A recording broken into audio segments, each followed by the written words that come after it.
പ്രത്യേകിച്ച് എതിർ ശബ്ദങ്ങളെ കേസും ജയിലും അറസ്റ്റും എല്ലാം ഉപയോഗിച്ച് എതിർ ശബ്ദങ്ങളെ ഇല്ലാതാക്കാൻ ശ്രമിക്കുന്ന സാഹചര്യത്തിൽ പ്രത്യേകിച്ചും കൂടുതൽ ആവേശത്തോടെ എല്ലാ കേന്ദ്ര ഏജൻസികളുടെയും അന്വേഷണങ്ങളെ ധീരമായി നേരിടാൻ തയ്യാറായി.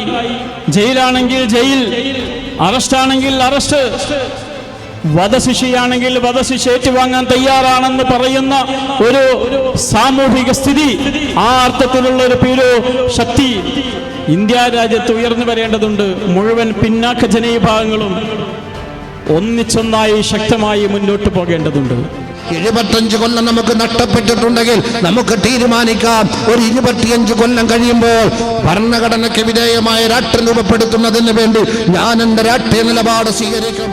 കേരളത്തിൽ ജാതി സെൻസസ് നടപ്പിലാക്കാതിരിക്കാനുള്ള കാരണം കേരളത്തിന്റെ ഇന്നത്തെ എന്താണ് കരയോഗ മന്ത്രിസഭ എന്ന് വിളിക്കാവുന്ന കേരള മന്ത്രിസഭയെ നിയന്ത്രിക്കാൻ കേരളത്തിലെ ചങ്ങനാശ്ശേരിയിലെ കരയോഗത്തിന് കഴിയുന്നെങ്കിൽ അത് ഈ രാജ്യത്തിന് തുടരാൻ ഞങ്ങൾ അനുവദിക്കില്ല എന്ന് പ്രഖ്യാപിക്കാൻ കേരളത്തിലെ മർദ്ദിത സമൂഹം ചങ്ങനാശ്ശേരി ഈ അവസരത്തിൽ ഞാൻ ഉപയോഗിക്കുകയാണ്. CPM-ന്റെ സൈബർ അണിയായി കൊലപാതകങ്ങളുടെ കാലത്തൊക്കെ, ചന്ദ്രശേഖരന്റെ അടക്കം കൊലപാതകങ്ങളുടെ കാലത്ത് CPM-ന് വേണ്ടി വലിയ തോതിൽ സൈബർ കടന്നലായിക്കൊണ്ട് നിലനിന്ന അന്നത്തെ പാർട്ടിയുടെ 2 അംഗങ്ങളായ അലൻ ഷുഹൈബും ത്വാഹ മസലും എന്ന 2 മനുഷ്യർ ഒരു 6:45 സമയത്ത് കോഴിക്കോടിന്റെ തെരുവിൽ നിന്ന് അറസ്റ്റ് ചെയ്യപ്പെടുകയും 10:30 മണിയായപ്പോൾ അവരുടെ പേരിൽ ഇന്ത്യയിൽ ആദ്യമായി പൈശാചികമായി ചുട്ടെടുക്കപ്പെട്ട UAPയെ ചുമത്തുകയാണ് കേരളത്തിലെ ഭരണകൂടം ചെയ്തത്. നിങ്ങൾ ഏതെങ്കിലും രാഷ്ട്രീയ പാർട്ടിയുടെ അണിയായതിന്റെ പേരിൽ രക്ഷപ്പെടുമെന്ന് വിചാരിക്കരുത്.